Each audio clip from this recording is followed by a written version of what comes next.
Hi everyone, I am Vivek Patni and I am going to discuss what are living organisms. And if you want to download the notes regarding the same topic, you can download it from the Science EduTech app. So we live in a wonderful nature which is made up of living as well as non-living components. The structures and the properties of non-living components can be understood through a study of physics and the chemistry. The properties of non-living components as well as characteristics of living organisms are fixed. So basically, life is a property of living organisms. So to define life, it's not easy. It's not easy. The biologists and many other scientists have experimented to understand the origin of life, how life originated. They have also given their opinions and principles regarding the same. Those who possess life are living, but what is there? How do we identify them?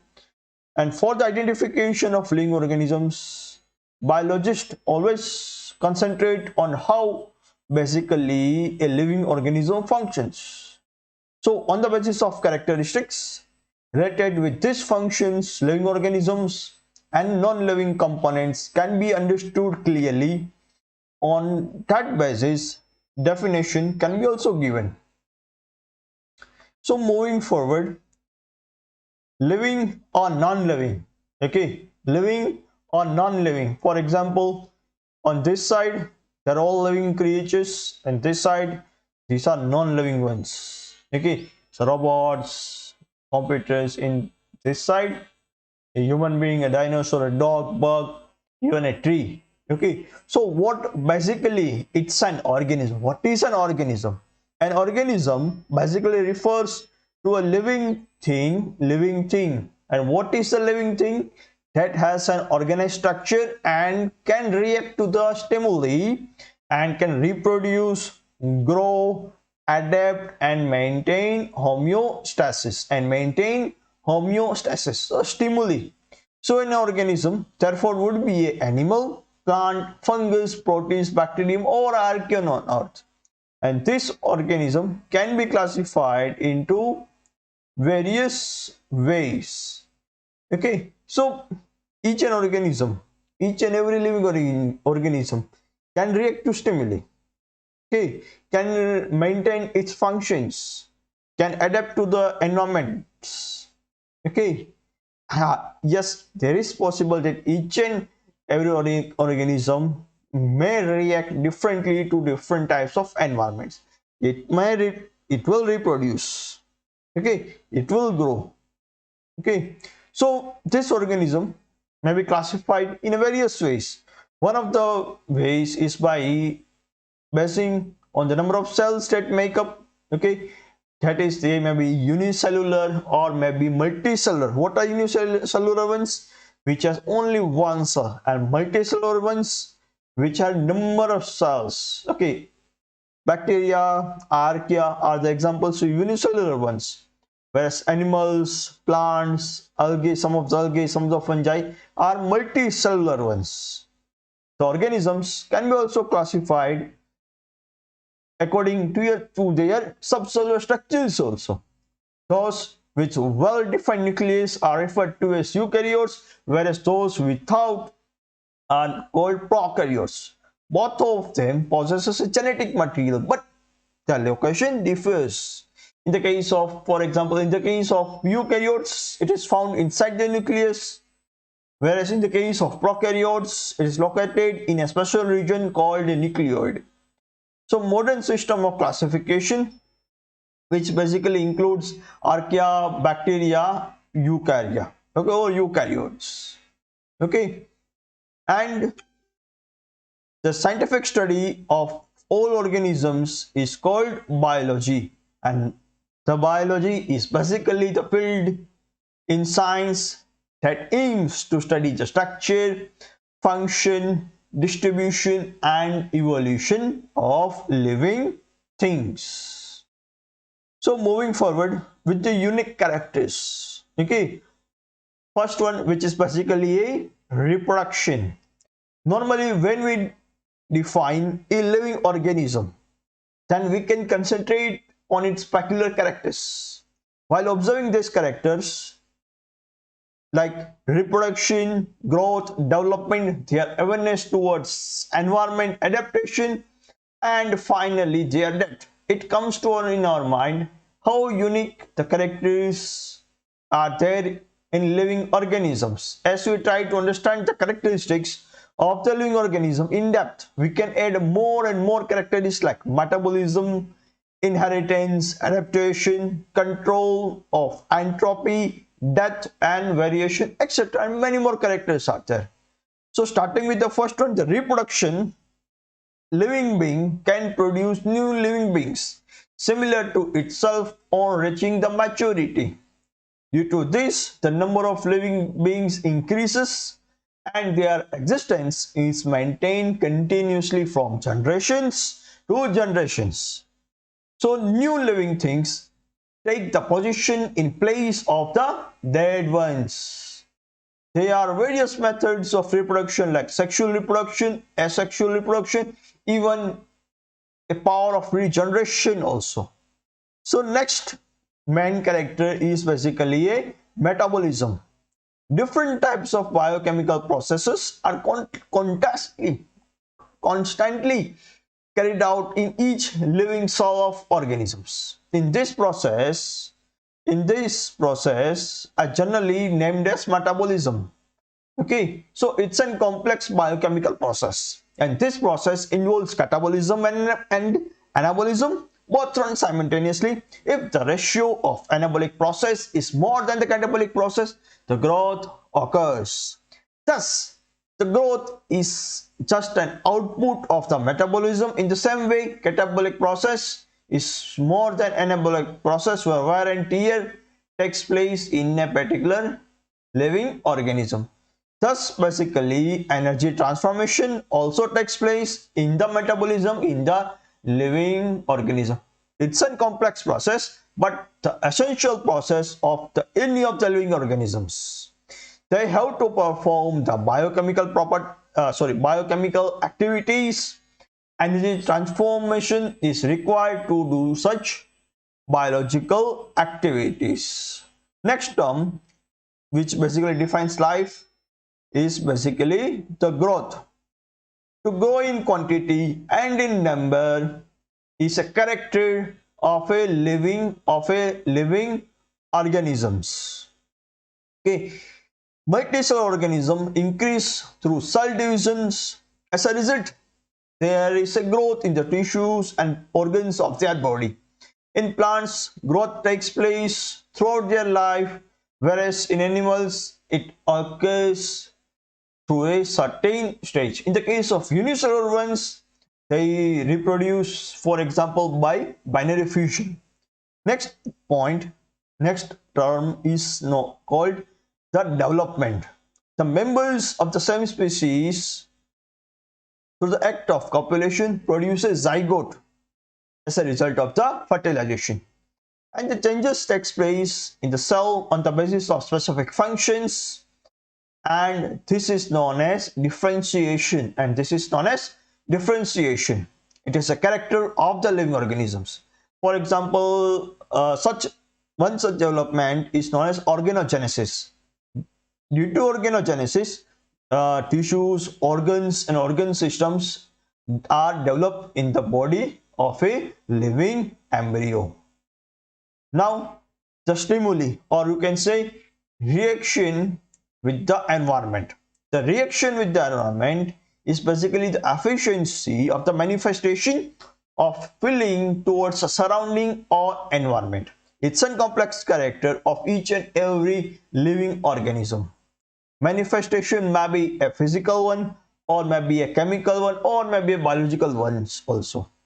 All living organisms from prokaryotes to higher eukaryotes show feeling and reaction towards silent hint of the environment. For example, plants react with the external factors such as light, water, temperature, and other living organisms also, even pollutants also.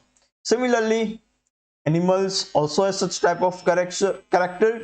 It is seen that the living organisms breed with respect to the environmental characters.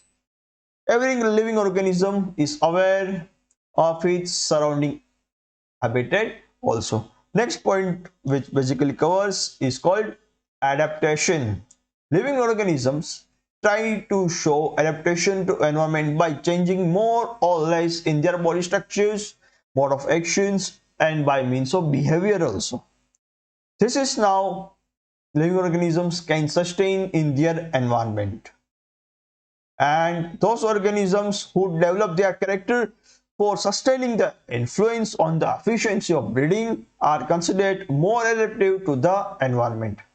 Organisms live in their habitat because they are adapted to their habitat, and fish, for example, is adapted to an aquatic one, bird to the aerial one, okay, and various animals to the terrestrial life. Some of the bacteria can even survive at a very high temperature environments and even high salt environments also. Okay, next, the main and the last is basically a death. Is basically a death. Okay, no living organism is immortal. Still, death is a mystery. Many scientists have raised a question that why there is death, and scientists also have probed into its meaning, and we have learned that the living organisms use energy through metabolism, and the required energy of any system is called free energy, and during exchange of energy some amount of energy is consumed in the form of heat. Hence the amount of free energy becomes less. As a result of the measure of disorder increases, and this disorder or the measure of disorder is called entropy. At regular intervals, amount of free energy decreases and the amount of entropy increases, and as a result of efficiency decreases when in all organ systems entropy increases. Disorder occurs in organism which stops the function of the cell. That is basically death, and all living organisms die in a particular time scale. Okay, so the number of living individuals of each species remains limited. Components of the body further turn to the environment due to the death, and this serial event is continued since long back, and it will remain continue. And after such knowledge, if we have to define living organism, we can say that who has lived and performed biological processes and also manifest to environment is a living being. And last point is, and after that is to maintain the heredity. Okay, efficiency to maintain heredity in higher classes of the living organisms. The phenomenon of life is possible due to the internal processes of the body, such as properties of tissues are not due to the properties of the tissues are not same in each and every organism. There are different types of tissues. Okay, properties of tissues are not due to the constituents present in the cell, but it is a result of interactions of the cells. Okay, properties of the cells are not due to the constituents of organelle, but it is as a result of interaction of molecules present in a organelles, and out of such molecules DNA is inherited by the next progeny produced by the parents. It has a mysterious genetic codes to produce required chemicals, for example proteins, for processes similar to parents, and this molecular structure is known as gene, and it is a unit of inheritance. Gene is a unit of inheritance, and this character is not present in non-living things. So basically legacy is maintained to DNA and is a mystery character of living organism. Now each and every living organism has some types of variations. Not all living organisms are the same. As we see around, we find various living organisms, and why it is so? Naturally, such type of questions may arise to you. Such diverse characters or diversiform characters is known as variation, and different characters within the same species among individuals is a variation.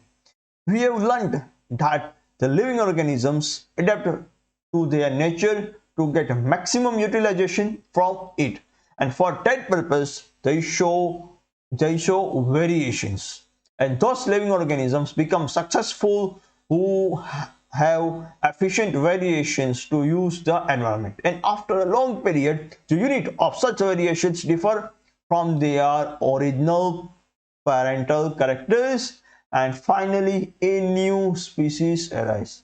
So in this various different types of diagram, in a single human being also there are different facial characters. Okay, even the dogs have different types of species, horse have different sorry, not different types of species, there are variations.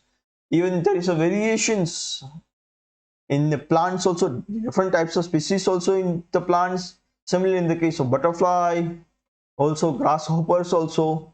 Okay, so there are numerous examples of the same. Okay, now please, if you want to download the material and the presentation regarding the same, please download the Science EduTech app from the Google Play Store. Okay, we also provide coaching services for classes 11 and 12, as well as to microbiology, biological sciences students of the graduate students, also even to the master degree students also. Okay, thank you, and kindly like the video, share the video with your friends, and subscribe to my YouTube channel. Thank you.